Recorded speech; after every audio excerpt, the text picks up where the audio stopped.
जरा सोचिए, एक देश उस दुश्मन से खुली जंग लड़ रहा है जिसे उसने ना सिर्फ बनाया बल्कि दशकों तक पाला पोसा और हर तरह से सपोर्ट भी किया। ये सुनने में कितना अजीब लगता है ना। पर यही विरोधाभासी कहानी है पाकिस्तान और उसके अपने तालिबान के बीच चल रहे इस युद्ध की। बात है फरवरी 2026 की। पाकिस्तान के रक्षा मंत्री ख्वाजा आसिफ एक ऐसी घोषणा करते हैं जिसकी शायद किसी ने कल्पना भी नहीं की थी। वो कहते हैं, पाकिस्तान का धैर्य अब खत्म हो चुका है और अब ये एक खुली जंग है। अब देखिए, जब भी पाकिस्तान युद्ध की बात करता है तो ज्यादातर लोगों के दिमाग में भारत का नाम आता है, लेकिन नहीं, इस बार निशाना कोई और था। ये ऐलान था अफगानिस्तान की तालिबानी सरकार के खिलाफ, जो कभी पाकिस्तान की सबसे करीबी सहयोगी हुआ करती थी।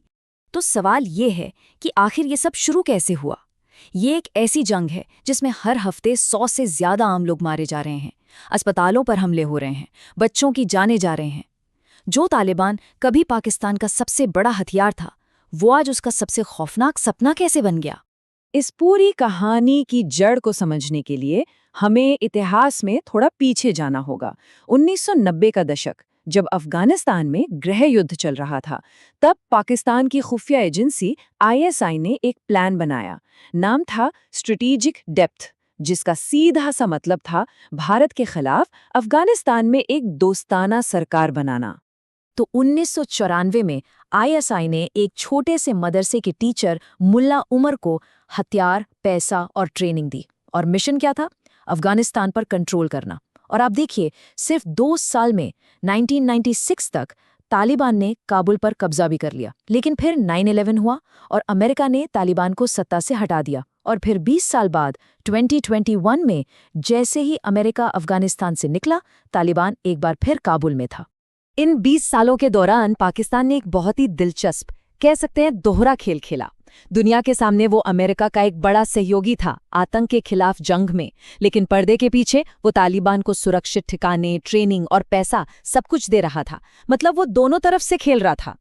तो जाहिर है, जब 2021 में तालिबान दोबारा सत्ता में आया तो पाकिस्तान में तो जश्न का माहौल था। उस समय के प्रधानमंत्री इमरान खान ने तो यहाँ तक कह दिया कि अफगानों ने गुलामी की जंजीरें तोड़ दी हैं। पाकिस्तान को लगा कि उसकी कठपुतलियां अब फिर से कंट्रोल में आ गई हैं। लेकिन पाकिस्तान एक चीज का अंदाजा लगाना भूल गया। वो ये कि जब आप धार्मिक कट्टरता से कोई ताकत पैदा करते हैं तो उसे हमेशा कंट्रोल नहीं कर सकते। वो अपने नियम खुद बनाती हैं। और अब वही ताकत पाकिस्तान के ही खिलाफ खड़ी हो गई थी। और यहीं से कहानी में एंट्री होती है तहरीक तालिबान पाकिस्तान की, जिसे हम टीटीपी के नाम से जानते हैं। ये वही लोग थे जो आईएसआई के मदरसों में पढ़े थे और अफगान तालिबान के साथ मिलकर लड़े थे। लेकिन इनका मकसद एक ही था, पाकिस्तान की चुनी हुई सरकार को हटाना और वहां शरिया कानून लागू करना। और अपने इस मकसद को पूरा करने के लिए टीटीपी ने पाकिस्तान में खून की नदियां बहा दी। दिसंबर 2014, पेशावर का आर्मी पब्लिक स्कूल। सुबह के लगभग 10 बजे थे, बच्चे अपनी क्लास में थे और तभी गोलियों की आवाज से पूरा स्कूल गूंज उठा। टीटीपी के आतंकी एक एक क्लासरूम में घुसे और उन्होंने अंधाधुंध गोलियां बरसाईं। उस एक दिन में 8 से 18 साल के 132 बच्चों की जान चली गई। ये पाकिस्तान के इतिहास के सबसे काले दिनों में से एक था। और 2021 में अफगानिस्तान में तालिबान के वापस आने के बाद तो टीटीपी के हमले और भी ज्यादा बढ़ गए। 2024 में 2200 से ज्यादा लोग मारे गए और 2025 तक यह आंकड़ा लगभग दुगना होकर 4000 को पार कर गया। यहीं से हालात बहुत पेचीदा हो जाते हैं। टीटीपी खुद को अफगान तालिबान का ही एक हिस्सा मानता है और अफगान तालिबान ने टीटीपी को अपनी जमीन पर पूरी तरह से सुरक्षित पनाहगाह दे रखी है। ये एक ऐसा गहरा गड्ढा बन गया है जिससे बाहर निकलने का कोई रास्ता ही नजर नहीं आता। तो अब जो सबसे बड़ा विरोधाभास है वो ये है कि पाकिस्तान का नंबर 1 दुश्मन यानी टीटीपी उसी के सबसे पुराने दोस्त अफगान तालिबान की पनाह में है। ये कुछ वैसा ही है जैसे कभी पाकिस्तान ने ओसामा बिन लादेन को पनाह देकर अमेरिका के साथ किया था, है ना? किस्सा खुद को दोहरा रहा है।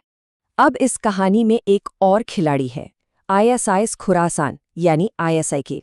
ये एक और खतरनाक आतंकी गुट है जो तालिबान का सबसे बड़ा दुश्मन है और यही तालिबान की सबसे बड़ी मजबूरी की वजह भी है। देखिए, ये पूरा चक्र काम कैसे करता है।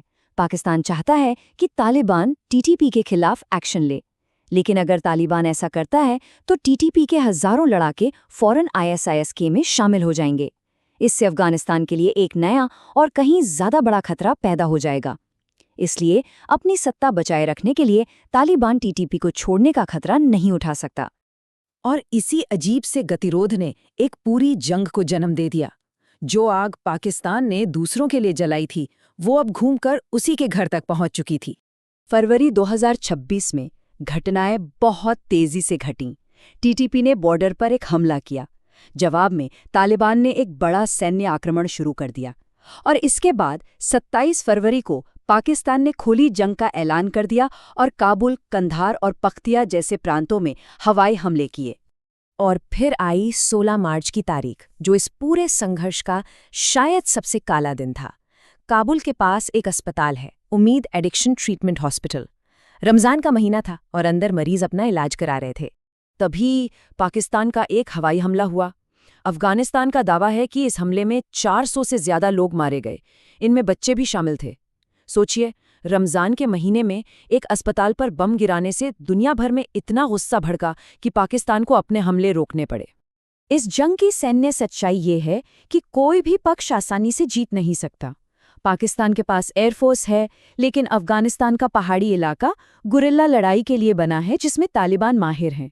वहीं दूसरी तरफ तालिबान के पास कोई एयरफोर्स नहीं है, जो उन्हें पारंपरिक युद्ध में बहुत कमज़ोर बना देती है। और अब आते हैं इस कहानी के सबसे बड़े विरोधाभास पर। याद है पाकिस्तान ने तालिबान को क्यों बनाया था? भारत के खिलाफ स्ट्रेटेजिक डेप्थ के लिए। लेकिन आज की हकीकत क्या है?